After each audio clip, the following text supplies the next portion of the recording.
Hi friends, എല്ലാവർക്കും മിനോര വ്ലോഗ്സിലേക്ക് സ്വാഗതം. യാത്രകൾ മഴയെ പോലെയാണ്. ഓർക്കാൻ എന്തെങ്കിലും ബാക്കി വെക്കാതെ ഒരു മഴയും തോരാറില്ല, ഒരു യാത്രയും തീരാറുമില്ല. മലയാളികളുടെ യാത്രാ ഭൂപടത്തിൽ ഇനിയും സ്ഥാനം പിടിച്ചിട്ടില്ലാത്ത മഹാരാഷ്ട്രയിലെ സഹ്യാദ്രി മലനിരയുടെ വശ്യമനോഹാരിത പൂർണ്ണമായും ഉള്ളിലൊളിപ്പിച്ച സ്വപ്നഭൂമി, അതാണ് അമ്പോളി. അമ്പോളി യാത്രയെക്കുറിച്ചാണ് ഇന്നത്തെ വീഡിയോ.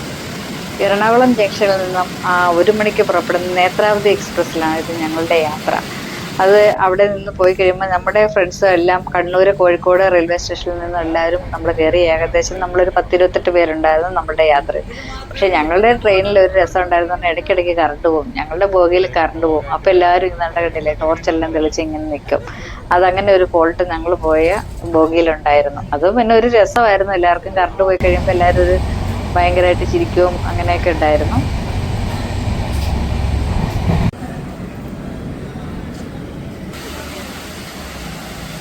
നമ്മൾ റോഡിൽ നിന്ന് നോക്കിയാൽ നമുക്ക് കാണാം ആകാശത്ത് നിന്ന് പൊട്ടി വരും പോലെയുള്ള വെള്ളച്ചാട്ടം. മഞ്ഞിന്റെ മറയിലൂടെ ഒരുതരം അഭൗമ സൗന്ദര്യം. അതിന് താഴെയായിട്ട് ചെറുപ്പക്കാരെ, കുട്ടികളെ, കുഞ്ഞുങ്ങളെ എടുത്തുകൊണ്ട് അമ്മമാരെ എല്ലാവരും ഉണ്ട്. അപ്പം ഞങ്ങൾ മെല്ലെ ജലത്തിന്റെ അടുത്തേക്ക് നീങ്ങി തുടങ്ങി. ഒഴുക്കിലൂടെ മേലേക്ക് കയറാനായിട്ട് അതിന് പടവുകൾ ഉണ്ടാക്കിയിട്ടുണ്ട്. ശ്രദ്ധിച്ച് നീങ്ങിയില്ലെങ്കിലും നമ്മുടെ കാല് വഴുത് നമ്മുടെ വെള്ളത്തിൽ വീണാലും വലിയ അപകടമൊന്നും നമുക്കുണ്ടാവുകയില്ല.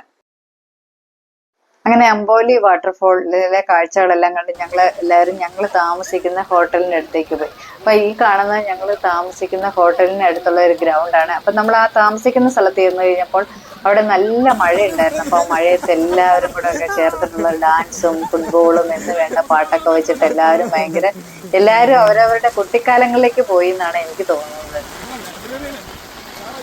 അങ്ങനെ എല്ലാവരും മഴയിലെല്ലാം ആർത്തുല്ലസിച്ച് കളിച്ച് വെള്ളത്തിൽ കിടന്ന് പെരണ്ട് എല്ലാവരും പിന്നെ അവരവരുടെ റൂമിലേക്ക് പോയി ഇന്ന് ഫ്രഷ് ആയിട്ട് വന്നു. അങ്ങനെ ഒരു ഉച്ചയ്ക്ക് 2 മണിയായപ്പോൾ നമ്മൾ ടൗണിൽ തന്നെ പോയിട്ട് ഹോട്ടലിൽ നിന്ന് ഫുഡ് കഴിച്ചു. അതിനുശേഷം ഞങ്ങൾ പോയത് മഹാദേവ് ഘട്ട് എന്ന് പറഞ്ഞൊരു സ്ഥലത്താണ്. ശിവന് സമർപ്പിച്ചിരിക്കുന്ന ഒരു പുരാതന ക്ഷേത്രമാണ് മഹാദേവ് ഘട്ട്. മഹാദേവ് ഘട്ടിൽ നിന്ന് നോക്കിയാൽ മഹാരാഷ്ട്രൻ പർവ്വത നിരകളും താഴ്വരകളും കോടയിൽ മുങ്ങുന്നത് നമുക്ക് കാണാം. പശ്ചിമഘട്ടത്തിന്റെ അസ്വാഭാവികമായ ഒരു കാഴ്ചയാണ് മഹാദേവ ഘട്ട്. നമ്മുടെ കേരളത്തിലെ കാഴ്ചകളിൽ നിന്ന് വ്യത്യസ്തമായി ഇതിന്റെ ചുറ്റിലും യാതൊരു തരത്തിലുള്ള മാനുഷിക ഇടപെടലും നമുക്ക് കാണാൻ കഴിയാത്ത ഒരു സ്ഥലമാണ് ഇവിടെ. കണ്ണത്താ ദൂരത്ത് പടർന്നു കിടക്കുന്ന കാടും പച്ചപ്പിന്റെ വിവിധ വകഭേദങ്ങളുമാണ്. ഇവിടെ എവിടെയെങ്കിലും നമുക്കൊരു കെട്ടിടത്തിന്റെ മേൽക്കൂരയോ ഒന്നും മഷിയിട്ട് നോക്കിയാൽ പോലും നമുക്ക് കാണാനായിട്ട് സാധിക്കും. എവിടെ നോക്കിയാലും നമുക്ക് കോടൽ മഞ്ഞിന്റെ വ്യത്യസ്ത ഭാവങ്ങളാണ് ഇവിടെ. അവ മൂടുന്നതും മറയുന്നതും നീങ്ങുന്നതും എല്ലാം നമുക്ക് നിമിഷങ്ങൾക്കുള്ളിൽ കണ്ട് ആസ്വദിക്കാനായിട്ട് സാധിക്കും.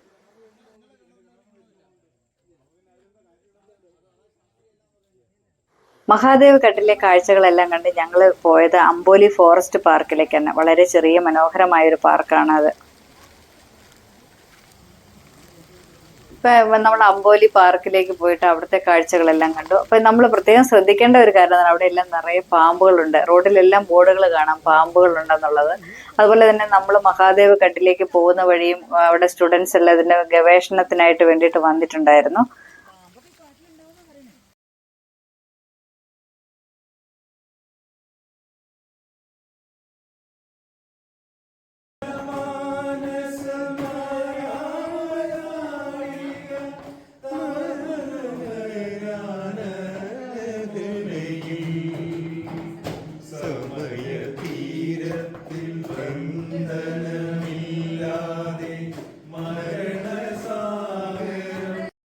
രാത്രി ഭക്ഷണത്തിന് ശേഷം എല്ലാവരും നമ്മൾ താമസിക്കുന്നിടത്തൊരു ഹാളുണ്ട്. ആ ഹാളിൽ വന്ന് എല്ലാവരും പാട്ട് പാടി നന്നായി എൻജോയ് ചെയ്തു.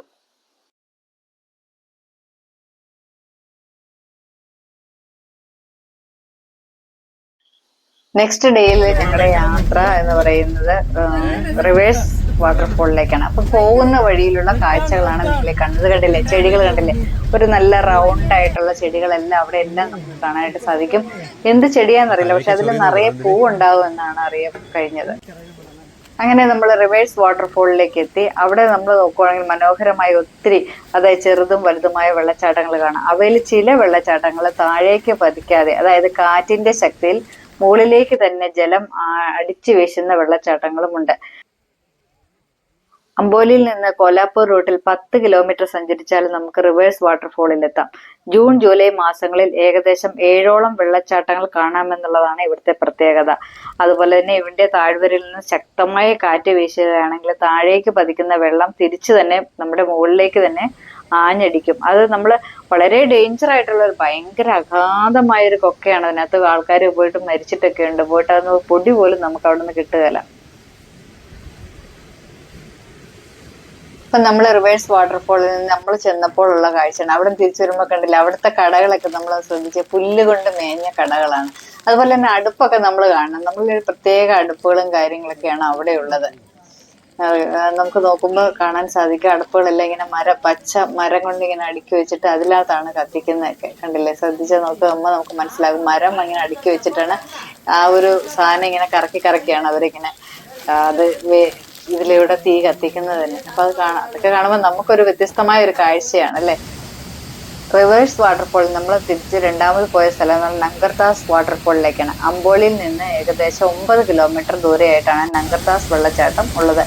ഇതും വളരെ ഡേഞ്ചർ ആണ് കേട്ടോ. ഇതിനകത്തേക്കൊന്നും പോയി കഴിഞ്ഞാൽ നമുക്ക് ഒന്നാമത്തെ കാര്യം നമ്മൾ അവിടെ നമ്മളെ ആരെയും പരിചയപ്പെടാനും നമുക്ക് എങ്ങനെയാണെന്ന് പോലും അറിയത്തില്ല. അതുകൊണ്ട് വളരെ കെയർഫുൾ ആയിട്ട് വേണം നമ്മൾ ഇവിടെ എല്ലാം പോകാൻ. അതിനുശേഷം ഞങ്ങൾ പോയത് ഹിരണ്യകേശി ടെമ്പിളിലേക്കാണ്. തുടക്കത്തിൽ നമ്മുടെ പ്ലാനിങ് ഇല്ലാത്തൊരു സംഭവമായിരുന്നു ഈ അമ്പലം. അമ്പോളിയിൽ നിന്നും ഏകദേശം 3 കിലോമീറ്റർ അകലെയാണ് ഈ ടെമ്പിൾ ഉള്ളത്. പാർവതി ദേവിയുടെ അവതാരമായ ഹിരണ്യകേശിയാണ് ഇവിടുത്തെ പ്രധാന പ്രതിഷ്ഠ. കാടിന്റെ നടുവിലാണെങ്കിലും അവിടേക്ക് വിശ്വാസികൾക്ക് എത്തിച്ചേരാനുള്ള വഴികളെല്ലാം നന്നായിട്ട് ഒരുക്കിയിട്ടുണ്ട്. നദി ഉത്ഭവിക്കുന്ന ഗുഹയ്ക്ക് മുന്നിലാണ് ക്ഷേത്രം. അതിനു മുന്നിലായി കുണ്ട് എന്ന് വിളിക്കുന്ന കോൺക്രീറ്റ് കൊണ്ട് നിർമ്മിച്ച കുളം. കുന്നിൻ ചെരുവിലെ ഗുഹയിൽ നിന്നും വരുന്ന വെള്ളം ക്ഷേത്രത്തിന്റെ അടിയിലൂടെ ഒഴുകി ഈ കുളത്തിലേക്കാണ് എത്തിച്ചേരുന്നത്.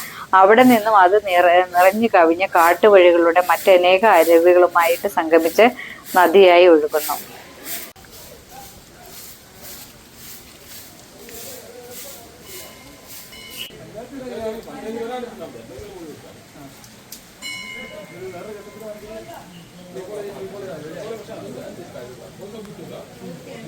അതിനുശേഷം ഞങ്ങൾ പോയത് സ്വയംഭൂ ഗണേശ ക്ഷേത്രത്തിനും അതുപോലെ തന്നെ രാഘവേശ്വര ആശ്രമത്തിലേക്കാണ്. സ്വയംഭൂ ഗണേശ ക്ഷേത്രവും രാഘവേശ്വര ആശ്രമവും അമ്പോലി ബസ് സ്റ്റാൻഡിൽ നിന്ന് ഏകദേശം 4 കിലോമീറ്റർ അകലെയാണ്.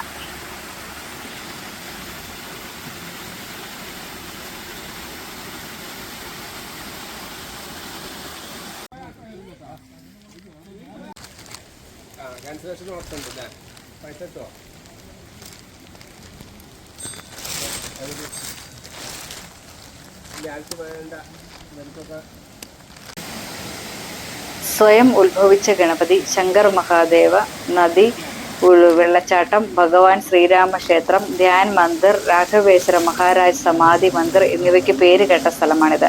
സ്വയംഭൂ ഗണേശമൂർത്തിക്ക് ചുറ്റുമാണ് ക്ഷേത്രം നിർമ്മിച്ചിരിക്കുന്നത്. ഹിരണ്യകേശി നദി ഈ സ്ഥലത്തിലൂടെ കടന്നുപോകുന്നു. ഈ സ്ഥലത്ത് തങ്ങളുടെ സമ്പൂർണ്ണ ജീവിതം ചെലവഴിച്ച ശ്രീ രാഘവേശ്വർ മഹാരാജിന്റെ സ്മരണയ്ക്കായി ഒരു ആശ്രമവും ഇവിടെയുണ്ട്.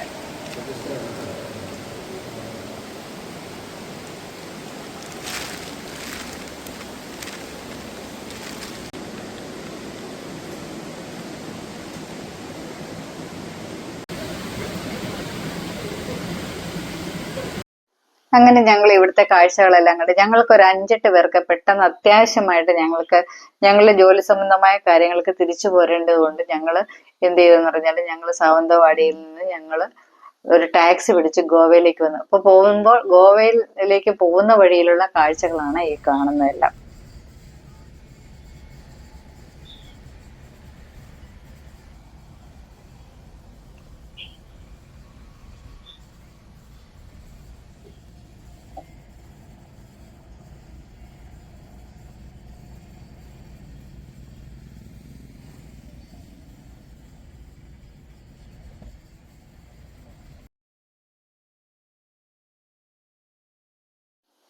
മഴയോടൊപ്പം മഴയുടെ മർമ്മരങ്ങൾ അറിഞ്ഞ് പ്രകൃതിയുടെ മൃദുമന്ത്രണങ്ങൾ കേട്ട സൗഹൃദത്തിന്റെ കരുതലും കൂട്ടായ്മയുടെ കരുത്തും മനസ്സിലാക്കിയ ഒരു യാത്ര. ഓരോ മഴയാത്രകളും ഇന്നലകളിൽ അനുഭവിച്ചറിഞ്ഞ ഓർമ്മകളുടെ ഒരു കൂമ്പാരമാണ്. അപ്പോൾ നമുക്ക് പറഞ്ഞറിയിക്കാൻ പറ്റാത്ത ഒരു അനുഭവങ്ങൾ തന്ന അമ്പോളിയിലെ യാത്രയെക്കുറിച്ചുള്ള വിവരണങ്ങൾ നിങ്ങൾക്ക് എല്ലാവർക്കും ഇഷ്ടപ്പെട്ടെന്ന് കരുതുന്നു. അപ്പോൾ ഈ വീഡിയോ ഇഷ്ടമായാൽ ലൈക്ക് ചെയ്യുക, ഷെയർ ചെയ്യുക, സബ്സ്ക്രൈബ് ചെയ്യുക. Thank you.